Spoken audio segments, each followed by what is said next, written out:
저는 지금 고시를 5년차 사법시험을 5년 동안 준비를 해왔었습니다.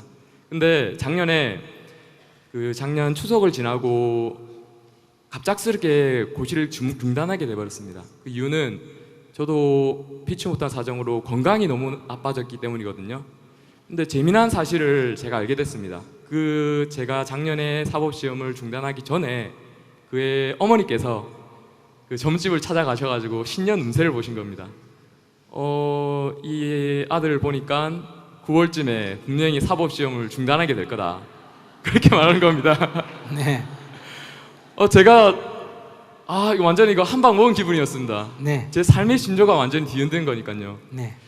그래서 건강은 참 나빠질 대로 나빠졌고 시험은 뭐 중단하게 됐고 일주일 동안 밤잠을 설치면서 뭐 해먹고 사나 그렇잖아요. 고시생의 그런 비윤인데 어쩔 수 없이 그 점쟁이를 찾아가게 됐습니다. 도사님 저 좀 살려주세요. 제가 이제 뭘 먹고 해먹고 살아야 될 것입니까? 제 사주팔자를 보니까 그 관자가 보인답니다.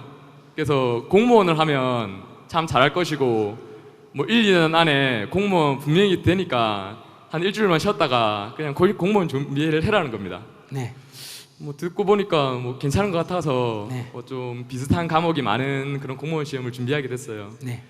죽자사서 했죠. 네. 진짜 뭐 이 도사가 해라는데 네. 그것도 맞춘 도사가 이거 아니면 나는 진짜 죽을 거다. 네. 나는 모든 걸 걸어서 이제 공부를 한다.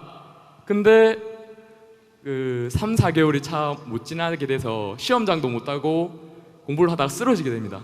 예. 근데 정말 충격적이더라고요. 제 삶의 신조는 본인의 의지로 열심히 살아가면 그에 합당한 보상을 받고 어떤 길이든 어떤 위치에서든 분명히 살 수 있고 그리고 대접받고 꼭 대접을 떠나서 삶의 보람을 느끼면서 살 수 있다고 그렇게 생각해 왔는데 그런 점쟁이 두 마디에 제 인생이 이렇게 송두리째 박살나는 그런 경험을 하게 되었습니다. 제가 질문하는 요지는 이런 사주팔자, 즉 피할 수 없는 숙명이란 것이 과연 있는 건지 그리고 그런 사주 역학이 인간의 삶에 어떤 영향을 미치는지, 즉 어떤 사람이 뭐 공무원을 하면 뭐 그러니까 자신의 적성을 잘 살리면서 살 수 있는 거라든지 뭐 이 사람은 장사 쪽에 나가야지 잘 사는 건지, 그리고 마지막 질문은 제가 지금 건강이 너무 악화돼서 절에서 스님들과 같이 생활을 하고 있습니다. 그러니까 건강을 많이 회복했고 그리고 스님들과 같이 기도도 드리고 절의 일도 돕고 하면서 제가 한 가지 새로운 목표가 생겼는데 부처님과 인연을 맺고 군종 법사로 그런 새로운 끈을 잡고 싶습니다. 하지만 제가 어쩔 수 없이 고시나 공무원 시험에서 좌절을 맛본 것처럼 그런 것들이 하나의 트라우마로 작용을 하고 있거든요. 지금 제게 어떤 좋은 충고를 해주셨으면 합니다. 이상입니다.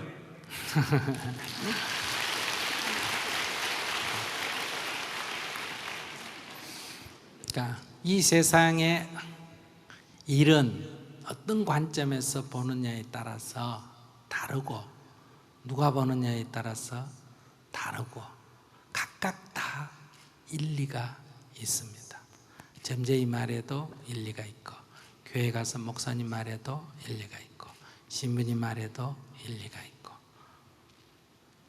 관상제의 말에도 일리가 있고 스님 말에도 일리가 있고, 즉 코끼리를 두고 눈 어두운 봉사가 다리를 만져보고 코끼리가 기둥같이 생겼다, 일리가 있습니다. 그 부분에 꼬리를 만져보고 빗자루같이 생겼다, 일리가 있습니다.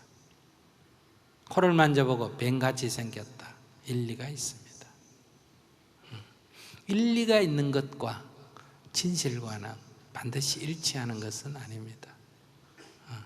그러니까 그 모든 말에 부분적으로 일리가 있다. 일리가 있으니까 그게 지금까지 전해 내려오고 존재하지, 그게 일리가 없으면 지금 존재할 수가 없습니다. 그러니 내가 물어보죠. 담배 피워요? 안 핍니다. 내가 어떤 사람하고 대화를 하는데 이 사람이 한 30분 얘기하는 중에 담배를 3가치나 피워요. 그래서 제가 이렇게 말했어요. 너 어제 담배 피웠지? 맞습니까? 안 맞습니까? 맞습니다. 예. 어제 담배 피는 거 안 보고 어떻게 알았을까? 하나의 선입견을 가진 것 같습니다. 선입견이요 이게. 그럴 것 같습니다. 오늘 담배 피는 걸 보면서 저 사람이 어제 담배 피웠다는 것을 말하는 건 선입견이에요. 선입견이라는 거는 사실 아닌 견해가 선입견이라 그래요. 아, 죄송합니다. 뜰꼬지죠. 정확하게 알아보지 않습니까? 예. 그죠? 근데 이게 신기합니까? 이건 누구나 다 알 수 있습니까? 누구나 다 알 수 있는. 네. 예. 근데 내가 너 내일도 담배 필 거야 하고 예언을 했어요. 그럼 맞을까 안 맞을까? 맞겠. 글쎄요. 어? 맞을 수도 있고 안 맞을 수도 있겠죠. 왜? 그 말 듣고 기분이 나빠서 뭐 하루 좀 안 필 수도 있을 것 같은데요. 그래요. 그러니까 99.9% 맞을 확률이 있지 100% 맞다고는 할 수가 없습니다. 지나간 과거의 얘기는 100% 맞출 수가 있는데 미래의 얘기는 100% 맞는 건 없어요. 왜냐하면 삶이라는 것은 가변성이 있기 때문에. 그래서 그런 것은 그래 중요한 거 아니다. 앞에서 본인이 얘기한 대로 나만 열심히 하면 잘 될 거다. 그것도 안 맞아요. 그 생각도 틀린 거예요. 이 세상은 노력한 만큼 대가가 나오고 원하는 만큼 이루어진다. 그렇지 않습니다. 그렇게 생각하면 그거 잘못된 거예요. 또 그들이 말하듯이 운명이 정해져 있다. 그렇지도 않습니다. 이 세상은 크게 보면 필연적으로 움직입니다. 그런데 아주 가까이 순간적으로 보면 늘 우연으로 움직입니다. 그러니까 필연적이다 해도 말이 맞지 않고 우연적이라고 해도 말이 맞지가 않습니다. 그래서 요즘은 대부분 이렇게 필연적인 기계론적인 세계관에서 약간의 가변성이 있는 소위 불확정성의 원리, 물리학에서도 이러지 않습니까? 예. 그러니까 여기서 본인이 가져야 할 태도는 노력하는 것은 내가 할 일이고 결과는 내 일이 아닌 거예요. 주어지는 대로 받으면 돼요. 만약에 교회 다니신다면 결과는 주님께서 하시는 일이에요. 그래서 주여 뜻대로 하옵소서. 이렇게. 즉 내가 공부하는 것은 내 일이지만 이게 시험에 걸리고 안 걸리고는 기독교 신자라면 주님께서 하시는 일이니까 걸리는 게 좋으면 걸리게 해주실 거고 걸리는 게 안 좋으면 안 걸리는 게 해주실 거다. 걸리는 게 반드시 좋은 게 아니거든요. 그러면 이게 이제 기독교 신앙의 형태가 되는 거예요. 그럼 불교적으로 이걸 설명하면 어떠냐?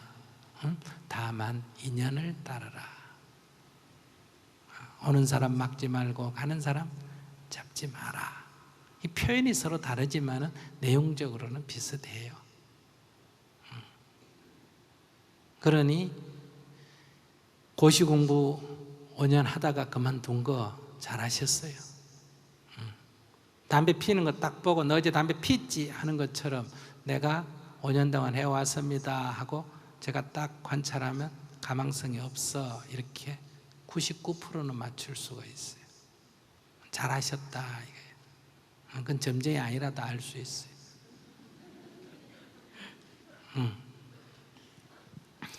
그런데 이제 그들의 역할 중에 좋은 점도 있어요. 어떤 거냐? 허황돼서 많은 부작용도 있지만 그 청년이 경험한 대로 공무원 시험 치면 될 거야 라고 했을 때 내가 시리에 빠져 있는데 그 말 듣고 뭘 가질 수 있다? 희망을 가질 수 있죠. 그래서 열심히 공부해가 시험 치셔서 합격할 수도 있겠죠.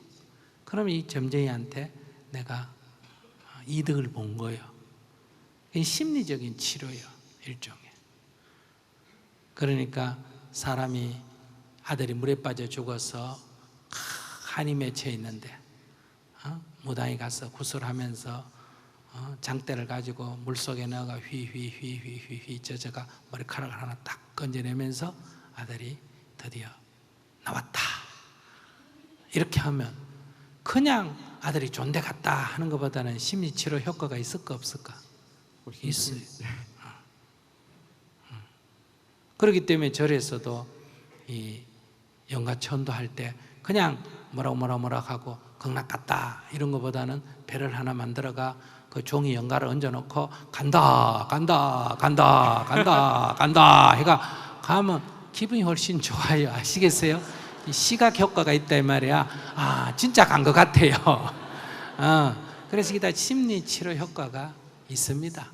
그러니까 그것이 진짜냐 아니냐 이래 따지면 믿음에 관계되는 것은 객관적으로 진짜냐 아니냐 따질 수가 없는 거예요. 믿음은. 그러나 그것의 효과적인 측면을 볼 때는 심리치료 효과가 있어요. 그래서 효과를 논할 때는 해도 되고 그걸 진리냐 아니냐 진짜 가느냐 안 가느냐 이렇게 논하는 거는 조금 어리석은 생각이다. 이거는 관점을 달리 봐야 돼요. 내가 입고 있는 이 옷은 승복이라고 말하는데 이것을 법복이다 이래 말합니다. 근데 이것은 하나의 문화예요. 이것은 불교는 아니에요. 내가 입고 있는 이렇게 생긴 옷은 이게 장삼이라 그러는데 이거는 중국 도복이에요. 요 바깥에 있는 이거는 가사라 그러는데 이건 인도 도사복이에요. 요 안에 입고 있는 요거는 승복이라 그러는데 요거는 한복이에요. 그럼 이건 뭘 말하느냐? 원래 인도 사람은 벗은 상태에서 이것만 딱 둘렀어요. 근데 중국에 와서 이래 입고 다니니까 저게 누군지 알 수가 없어요. 중국에 적어도 도사다 그러면 이런 걸 입고 있어야 돼요. 근데 중국에 와서 이걸 입어버리면 승려가 아니고 이걸 입고 있으면 중국 사람이 모르니까 요걸 입고 요걸 걸친 거예요. 그럼 양쪽이 다 되잖아, 그죠? 그러니까 한국에 오니까 어때요? 일상적으로는 또 한복 위에다 요걸 걸친 거예요. 그럼 미국에 가면 앞으로 어떨까? 양복 입고 요걸 걸치겠죠. 실제로 일어납니다. 이런 건 문화예요. 문화는 어떤 것을 옳다, 어떤 것을 그러다고 할 수 없어요. 그냥 다를 뿐이지. 믿음도 서로 다를 뿐이지 어떤 게 옳고 그러다고 할 수가 없어요. 손가락을 믿든 하늘을 믿든 땅을 믿든 나무를 믿든 돌멩이를 믿든 쥐를 믿든 고양이를 믿든 그걸 가지고 어느 건 옳고 어느 건 그러다 이러면 안 돼요. 그냥 믿음이 다를 뿐이에요. 그럼 믿으면 효과가 납니다. 그래서 이것은 정신적인 문제다 이런 얘기예요. 그러니까 그런 걸 가지고 진짜냐 가짜냐고 논하지 마라. 그냥 정초에 재미로 한번 해보는 건 괜찮아요. 근데 그걸 진짜 믿는다 하면 그건 어리석은 일이에요. 그렇다고 그런 사람 틀렸다고 비난할 필요도 없습니다. 왜? 믿음의 형태가 다르기 때문에. 그러면 우리가 이 세상에서 사람들이 각각 믿음이 다른 사람들끼리 조화를 이루고 살아갈 수가 있다. 그 다음에 이제 결론적으로 본인이 불법에 귀의한다 하는 것은 내가 법사가 된다, 내가 승려가 된다는 게 불법에 귀의하는 게 아니에요. 이거는 이 세상의 제도적인 어떤 직업을 갖는 거지. 그건 세속적인 노름이에요. 그걸 수행이라고 한다든지 도라고 하면 안 돼요. 그러니까 그건 당신이 머리를 깎고 스님이 되든지 군대 법사를 가든지 장사를 하든지 교회 가서 목사가 되든지 그건 알아서 하면 돼요. 세상의 직업이니까 알아서 하시면 돼요. 거기에 도가 있는 건 아니에요. 지금 자신의 어리석음을 깨우치면 해탈의 길이 열리고, 자신이 그런 어리석은 생각을 갖고 살면 뭘 해도 인생이 괴로운 거예요. 그러니까 그런 형식 논리가 중요한 것은 아니다. 무슨 직업을 가지면 좋겠습니까? 세상에 수많은 직업이 있는데 스님 보기에 뭐든지 다 평등해요. 네 존대로 가져라. 종교가 수도 없는데 어느 종교 믿으면 제가 좋겠습니까? 나한테 물으면 네 존대로 해라. 종교 안 가져도 됩니까? 네, 종교를 안 갖는 것도 훌륭한 종교다. 난 이렇게 생각하는 사람. 자, 물을 거 있으면 물었어요. 많은 도움 됐습니다. 무슨 도움이 됐는데? 제가 마지막 질문으로 예전에 그러니까 점술가 이렇게 원펀치 투펀치 이렇게 맞은 그 충격으로 제가 어떤 새로운 길로 이렇게 나아가는데 굉장히 많이 망설이고 두려워하고 있는데 그 스님 말씀을 듣고 나니까 좀 이렇게 그 마음을 좀 더 용기를 낼 수 있을 것 같습니다. 네, 굳이 한마디 해준다면 오늘 당장 어떤 직업을 가져라. 청소부를 하든 노가다를 하든 뭘 하든 월급의 크기에 관계없이 절에서 부목을 월급을 안 받고 하는 것도 일입니다. 아시겠어요? 아까도 얘기했지만은 월급을 받으면 일이고 안 받으면 일이 아니고 이렇게 생각하면 안 돼요. 사람은 일을 해야 돼요. 무슨 일이든지. 그러면 그 일만 해야 되느냐? 아니에요. 그 일을 하면서 자기 먹고 사는 건 자기가 해결해야 돼요. 20살이 넘었으면. 더 이상 부모에게 의지하는 것은 자기 인생을 망치는 길이에요. 그러면서 자기가 하고 싶은 게 있으면 그러면서 해야 돼요. 임용고시를 하려면 그러면서 하고, 고시 공부를 하려면 그러면서 하고, 공무원 시험을 치려면 그러면서 해야 돼요. 그때 공부하는 것이 낮에 일하고 피곤한데도 눈을 부릅뜨고 세수를 해가면서 공부를 하는가, 안 그러면 피곤하면 자버리고 마는가, 그러면 그 공부에 의지가 없는 거기 때문에 그는 공부를 그만둬야 돼요. 그런 속에서도 공부를 하겠다 할 때는 이게 굉장히 자기가 바라는 의지가 강하기 때문에 그냥 부모가 주는 데서 공부를 하면서 10시간 공부하는 것보다 그렇게 2시간만 공부해도 학습 효과가 더 높습니다. 왜? 집중력이 높기 때문에. 일하면서 공부한다고 공부 효과가 안 난다 이렇게 생각하면 안 돼요. 옛날에 다 형설의 공인이 이런 말이 있지 않습니까? 그러니까 이걸 해야 되나 저걸 해야 되나 이렇게 생각하면 안 돼요. 일단 뭐든지 하면서, 그리고 다른 부분이 필요하면 겸해 가다가 도저히 둘 다 동시에 할 수 없는 한계 지점에 오면 하나를 버리고 하나를 하고 이렇게 나가면 돼요. 그러니 가만히 앉아가 이게 좋냐 저게 좋냐 하는 것은 게으른 인생살이 방식이다. 네. 감사합니다. 네.